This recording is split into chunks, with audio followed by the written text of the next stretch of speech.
Hello बच्चों, आइए प्रश्न को देखते हैं। एफ एक्स बराबर में 0 से x तक ये समाकलन दे रखा है और फलन दे रखा है log 2, इसके अंदर log 3, ये आधार दे रखे हैं इसके, और इसके अंदर log 4 आधार पे, और अंदर का दे रखा है cos t प्लस a। ये देखो cos के अंदर नहीं दे रखा t प्लस a, cos के अंदर तो t दे रखा है और a अलग है। अब हमें बोला गया है कि इस पूरे का t के सापेक्ष जो समाकलन है 0 से लेके x के बीच में, उसको fx बोला गया है। यदि fx प्रत्येक वास्तविक x के लिए वर्तमान फलन है तो यहाँ पे a, b, c और d चार विकल्पों में सही विकल्प का चयन करना है। प्रश्न को हल करने से पहले इसकी मुख्य अवधारणा के बारे में चर्चा कर लेनी है। मुख्य अवधारणा, तो देखिए यहाँ पे हम लोग क्या कर लेते हैं। पहली चीज, मान लो कि y बराबर में log x, कोई भी फलन दे रखा है तो log x परिभाषित हो, इसके लिए आवश्यक है कि x का मान 0 से बड़ा होना चाहिए। दूसरी चीज, वर्तमान फलन के लिए मैं बोल देता हूँ कि जैसे y बराबर में fx कोई फलन दे रखा है, इसका मैंने अवकलन किया dy बटा dx मेरे को मिल गया, जिसको f डैश x भी बोल सकते हैं। अगर ये मान मेरे को 0 से बड़ा मिल जाता है तो हम लोग कहेंगे कि ये अपने पास एक वर्तमान फलन हो, और इसके लिए मेरे को मान लो अंतराल a से b के बीच में मिल गया, तो इस अंतराल के बीच में fx वर्तमान होगा, वर्तमान होगा। ठीक है जी। अब इसके बाद एक चीज और बता देते हैं, जैसे y बराबर में, यहाँ पे मैं बता रहा हूँ y बराबर में log a आधार पे x का मान है। ठीक है, अगर मेरे को x का मान निकालना है तो x बराबर हो जाएगा 1 की घात y के बराबर। इस तरह से हम लोग निकाल लेते हैं, मतलब ये जो आ रही है ना, ये इसकी घात कहलाएगी। तो अब चलते हैं आगे, और आगे चलने के बाद हम लोग समाकलन का अवकलन कैसे करते हैं वो भी हम लोग बताएंगे। तो लेबनीज प्रमेय जो है, लेबनीज प्रमेय, इसके बारे में बताते हैं। लेबनीज प्रमेय का कथन ये होता है कि कोई भी मान लो आई बराबर में इस तरह से दे रखा है, ये जी एक्स से लेके एच एक्स तक हमें समाकलन दे रखा है, और अंदर दे रखा है एफ एक्स, इसका x के सापेक्ष समाकलन करना है। अगर मेरे को डी बटा डी एक्स करना हो, मतलब इस समाकलन का अवकलन करना हो, तो कैसे होगा।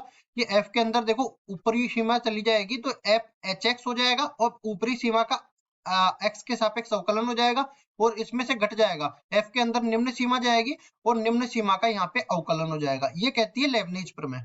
अब चलते हैं सवाल में, सवाल को हल करते हैं। पहले तो हम लोग fx का मान रखते हैं, fx का मान 0 से लेके x के बीच में रखना है, और इसके अंदर क्या दे रखा है, log 2, log 3, log 4। इसमें लिखेंगे log 2 आधार पे, log 3 आधार पे, log 4 आधार पे, और अंदर क्या दे रखा है, अंदर दे रखा है cos t प्लस a। तो इसको भी लिख लेते हैं cos t प्लस में a के बराबर, ये पूरा अंदर दे रखा है। इस पूरे का मेरे को समाकलन करना है t के सापेक्ष। तो देखिए अब पहले मैं वर्धमान निकालने के लिए एफ डैश एक्स निकालता हूं, तो एफ डैश एक्स के लिए लेबनीज प्रमेय मेरे को लगानी पड़ेगी। लेबनीज प्रमेय में होगा क्या, देखिए ये x t की जगह चला जाएगा और x का अवकलन हो जाएगा, 1 के बराबर होगा। तो ये पूरा मान किसके बराबर आ जाएगा। यहाँ पे एक चीज मैंने गलती कर दी, यहाँ पे मापांक भी लगाया गया है, तो मापांक मैंने नहीं लगाया, तो ये मापांक अपने पास आ जाएगा, पूरे में मापांक लगाया, तो पूरा किसके बराबर आ जाएगा, log 2, log 3 आधार पे, log 4 आधार पे, ये अंतर आ जाएगा, t की जगह आ जाएगा x, और प्लस में आ जाएगा a, और पूरा जो अपने पास मापांक के अंदर आ जाएगा। x का अवकलन हो जाएगा 1 के बराबर, और 0 रखेंगे, बाद में 0 का अवकलन करेंगे 0 के बराबर, वो पूरा 0 के बराबर आ जाएगा। तो अगला पद लिखने की हमें आवश्यकता नहीं है। ठीक है जी। अब देखिए मापांक लगाया गया है, तो हम लोग जानते हैं कि कोई भी फलन मापांक के अंदर आता है तो वो हमेशा धनात्मक मान देता है, चाहे ऋणात्मक संख्या उसके अंदर आ जाए, चाहे धनात्मक संख्या उसके अंदर आ जाए, हमेशा ही वो धनात्मक होता है। तो हम लोग कहेंगे यहाँ से कि एफ डैश एक्स हमेशा ही धनात्मक होगा, क्योंकि इसके अंदर जो है मापांक, इसके बाहर मापांक लगाया गया है। तो हम लोग कहेंगे एक्स, एक्स के हर मान के लिए ये वर्धमान होगा, लेकिन x का वो मान भी परिभाषित तो करना पड़ेगा जिसके लिए log परिभाषित हो। तो इसके लिए हम लोग क्या बोलते हैं, ये पूरा मान, इसको मैं y के बराबर मान लेता हूँ, तो y के बराबर, सॉरी y के बराबर नहीं मानता हूँ, इसको मैं gx के बराबर मान लेता हूँ, मान लो। ठीक है, तो इसको लिखते हैं gx बराबर में log 2 आधार पे, log 3 आधार पे, log 4 आधार पे, log सॉरी log नहीं है, अब है cos। इसको लिखते हैं इस तरीके से, cos x प्लस a के बराबर। ठीक है जी।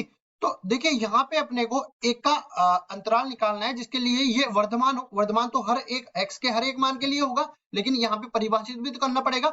तो मैंने जैसा बताया था कि log x यहाँ पे परिभाषित कब होता है, जब x का मान 0 से बड़ा हो। तो इसको भी हम लोग इसी तरह परिभाषित करेंगे। ये वाला जो मान है log के अंदर वाला, ये 0 से बड़ा होना चाहिए। मतलब कि log 3 आधार पे, log 4 आधार पे cos x प्लस a जो है वो 0 से बड़ा होना चाहिए। अब देखिए ये फिर भी जो है अपने को ये असमीका को हल करना पड़ेगा। तो मैंने जैसा कि बताया था कि यहाँ पे अगर log a आधार पे x का मान y के बराबर हो तो x का मान 1 की घात y के बराबर हो जाता है। तो यहाँ पे इसको भी इसी तरह ले जाएंगे, ये 3 की घात 0 बन जाएगी। तो कुल मिला के अपने पास log 4 आधार पे cos x प्लस a रहेगा, और इस पूरे की ये पूरा बड़ा हो जाएगा किससे, 3 की घात 0 मतलब 1 से बड़ा हो जाएगा। इसके बाद आगे बढ़ते हैं और इसको भी इसी तरह असमीका को हल करेंगे। cos x प्लस a का मान बड़ा हो जाएगा 4 की घात 1 मतलब 4 से बड़ा हो जाएगा। उसके बाद a का मान बड़ा हो जाएगा किससे, 4 माइनस में cos x से, 4 माइनस में cos x से बड़ा हो जाएगा। अब देखिए इसके लिए हम लोग एक अंतराल निर्धारित कर देते हैं। जैसे cos x जो है वो -1 से बड़ा और प्लस 1 से छोटा होता है, ठीक है। अब इसके बाद में अगर मैं माइनस इसको माइनस बना दूं तो फिर भी वो जो है -1 से +1 के बीच में होगा। इसके बाद में अगर मैं इसमें लगा दूं 4 माइनस में cos x का मान, 4 माइनस में cos x का मान मतलब हर एक में यहाँ पे मैं 4 जोड़ देता हूं। तो इसमें अगर मैं 4 जोड़ूंगा तो ये किसके बराबर होगा, ये 3 के बराबर होगा। और इसी तरह इसमें 4 जोड़ूंगा तो ये 5 के बराबर हो जाएगा। मतलब कि इसका 4 माइनस cos x का अधिकतम मान कितना हो सकता है, 5, और न्यूनतम मान कितना होता है, 3। तो हमें ए जो है इससे बड़ा होना चाहिए। अगर ए इसके अधिकतम मान से बड़ा होगा तो ए सबसे बड़ा हो जाएगा। तो यहाँ पे मैं कह सकता हूँ कि इसका अधिकतम मान 5 है, तो ए इसके अधिकतम मान से बड़ा हो जाएगा। ठीक है जी। तो हमें ऐसा विकल्प देखना है जहां पे ए का मान 5 से बड़ा लिया गया हो। तो देख लेते हैं विकल्प में। यहाँ पे देखिए इसमें देखो 5 से छोटा लिया गया है तो ये गलत, इसमें 5 से छोटा लिया गया है ये गलत, इसमें 5 से छोटा लिया गया है, देखो 1 2 3 4 भी तो है, तो ये भी गलत। तो यहाँ पे 5 से बड़ा केवल इसी में मान है, तो ये विकल्प डी विकल्प बिल्कुल सही उत्तर हो जाएगा। आशा करता हूँ ये सवाल आपको समझ में आया होगा। धन्यवाद।